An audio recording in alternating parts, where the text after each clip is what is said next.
Lesson 3.1, Task 3, Identify Intercepts. The x-intercept is the x-coordinate of the point where the graph of a relation intersects the x-axis. All right, so these are definitions that you need to know. The y-intercept is the y-coordinate of a point where the graph of a relation intersects the y-axis. So the y-intercept is on the y-axis, the x-intercept is on the x-axis. Hopefully that's easy to remember. In general, an intercept is indicated by a point on a graph where the curve or line crosses an axis on a coordinate plane. It also refers to the number read from the axis to identify the point. All right, so it says consider the linear equation 2x minus 3y equals 6. And here we have this graphed.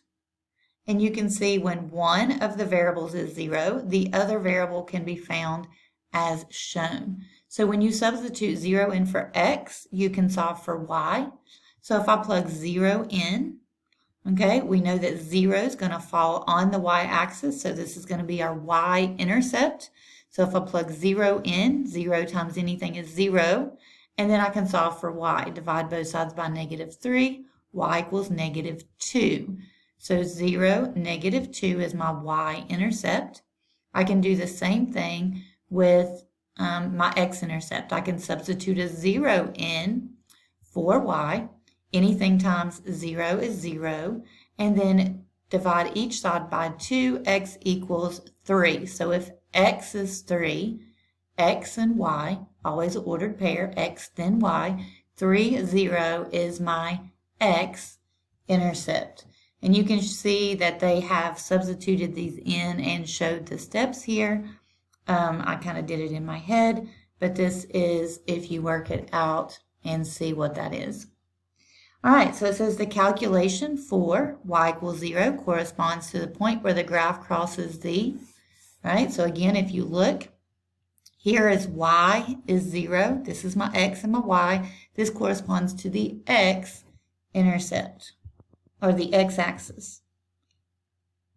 Yes. So the calculation for y equals 0 corresponds to the point where the graph crosses the x-axis. This is the point, what was it, 3, 0? Yeah. All right, so 3, 0. It's already got the parentheses, so we can hit check. All right, it says the calculation for x equals 0 corresponds to the point where the graph crosses the y-axis. This is the point 0, -2. All right, and again, this is called the y-intercept because it's on the y-axis. This is the x-axis, so this point is the x-intercept. And you find those by simply substituting zeros in. All right, it says which statements about creating a graph from the intercepts of a linear equation are true? Select all that apply. Assume that the line is not horizontal or vertical. All right, it may have no intercepts, and then you cannot create the graph. All right, so if it's a line and it has arrows on the end, eventually it's going to cross. It may not cross where you can see it, but this one's not going to be true because you are going to always cross at some point. It may have exactly one intercept, and then you cannot create the graph. Okay. This one's true because you could have a horizontal or a vertical line, so like it says. If you only have one intercept, you only have one point, you could not create the graph, but you would have to have 2 intercepts. All right, so it may have 2 distinct intercepts, and then you can create the graph. 2 distinct means 2 different, so that is true. It may have 3 distinct intercepts.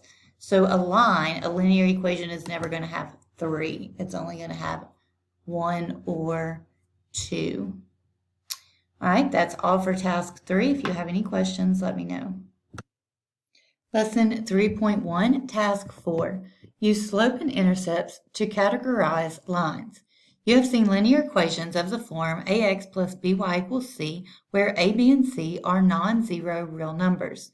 The table shows special cases of linear equations in standard form. All right, so it says here's a condition. If A is 0, then you've got a horizontal line.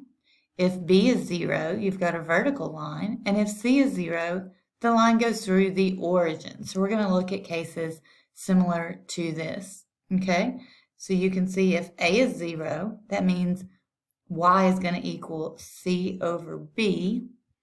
If B equals 0, X is going to equal C over A. And here it looks like if it goes through the origin, you're going to have your C is going to be 0. So 2x plus 3y equals 0 means that your line is going to cross through the origin. All right, when A is 0, there is no X-intercept. Complete the sentence to show how you know this. The graph of by equals C is A. All right, that is a horizontal line because it goes through the y-axis. So it doesn't cross the x-axis unless x equal or y equals 0, and it is the x-axis. All right, so when b equals 0, there's no y-intercept. Complete this sentence to show how you know this. The graph of ax equals c is A. If you think about going through the x, if it goes through the x, it's going to be a vertical line. It goes up and down through the x-axis, so it doesn't cross the y-axis unless x equals 0, and it is the y-axis. All right, so when c equals 0, the x-intercept and the y-intercept both occur at the origin.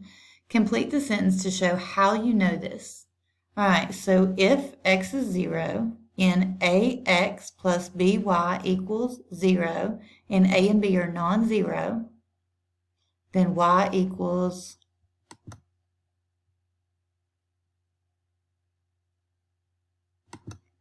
0 as well. If y equals 0 and ax plus by equals 0, a and b are non-zero, then x is 0, and therefore the origin indicates both the x and the y-intercepts. All right, that's all for task 4. If you have any questions, let me know. Lesson 3.1, task 5.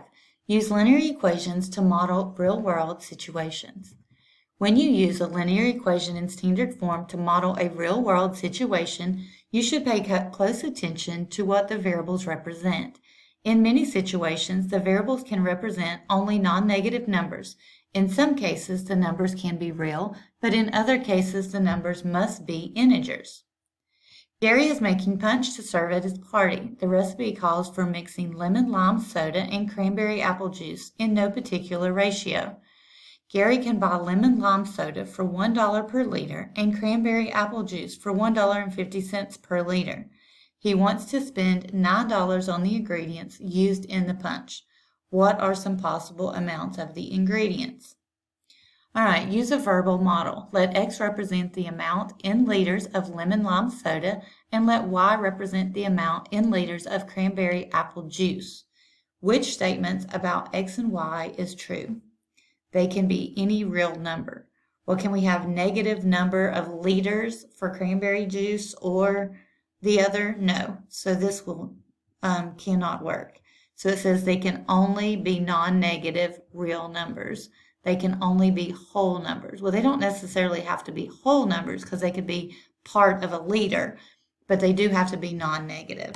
So let's go with the middle one there. All right, so it says the total cost of lemon lime soda. Cost of lemon lime soda is $1 per liter.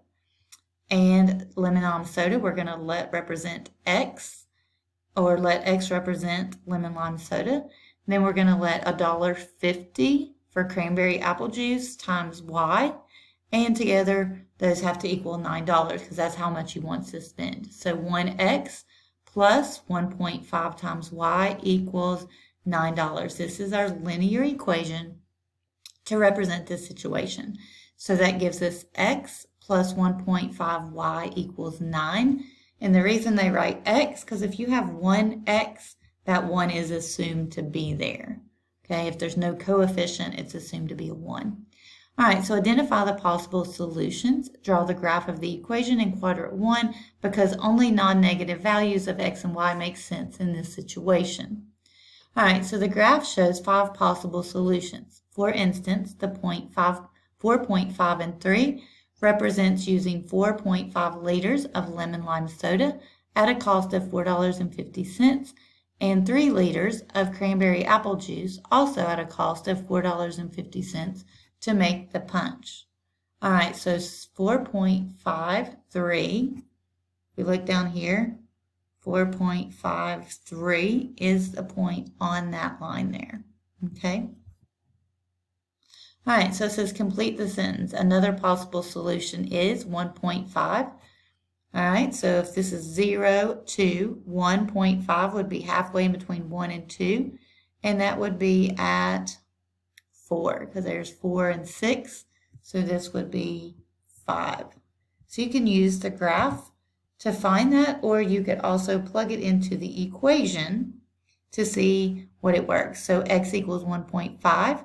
If you plug in 1.5 times 1 plus 1.5 times y equals 9 and solve for y, you get 5. All right, that's all for task 5. If you have any questions, let me know. Lesson 3.1, Task 6. Use linear equations to model real-world situations. Janine is shopping for t-shirts and sweatshirts. She plans to spend $100. How many t-shirts and how many sweatshirts can she buy?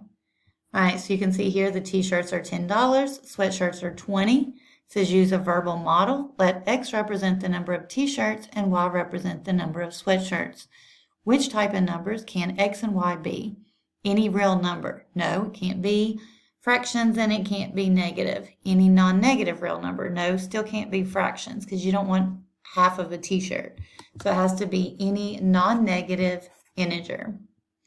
All right, so it says total cost to set up an equation, $10 times X plus $20 times sweatshirts or Y equals $100 is what we're going to spend. So your equation, 10x plus 20y equals 100. All right, so it says identify the possible solutions. Method 1 is you can make a table and decide whether the ordered pairs is a solution. All right, so if you choose x's, just pick x's 0 to 10, substitute those numbers into your equation and solve for y. Then decide, is this a solution or not? 0 t-shirts plus 5 sweatshirts, that is a valid solution, yes. 1 t-shirt, 4.5 sweatshirts, no. So that can't be a solution because you can't have 4.5 sweatshirts. 2 and 4, yes. 3 and 3.5, no. Again, each time you see a half, you can't have a half a sweatshirt. So it says choose the word or phrase to complete the sentence. The value of x cannot be an odd positive integer because that would require x to take on.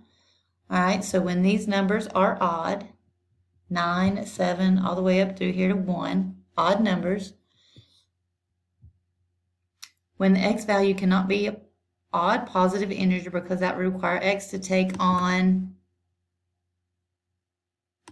a non-integer value. All right, method 2, using a scale of 1 on both axes, let x and y be real numbers. Graph the equation. Since horizontal and vertical grid lines intersect at points with integer coordinates, observe where the lines include those points. So this is probably the easiest way to look at it, 0, 5, 2, 4, 4, 3, 6, 2, 8, 1, and 10, 0. Those are all your possible combinations of t-shirts and sweatshirts. Remember, ordered pairs are x and y. So 0 t-shirts plus 5 sweatshirts equals $100. Each ordered pair, your x and your y, would give you a combination that would equal $100. So those are the different numbers of t-shirts and or sweatshirts that they can buy. All right, that's all for task 6. If you have any questions, let me know.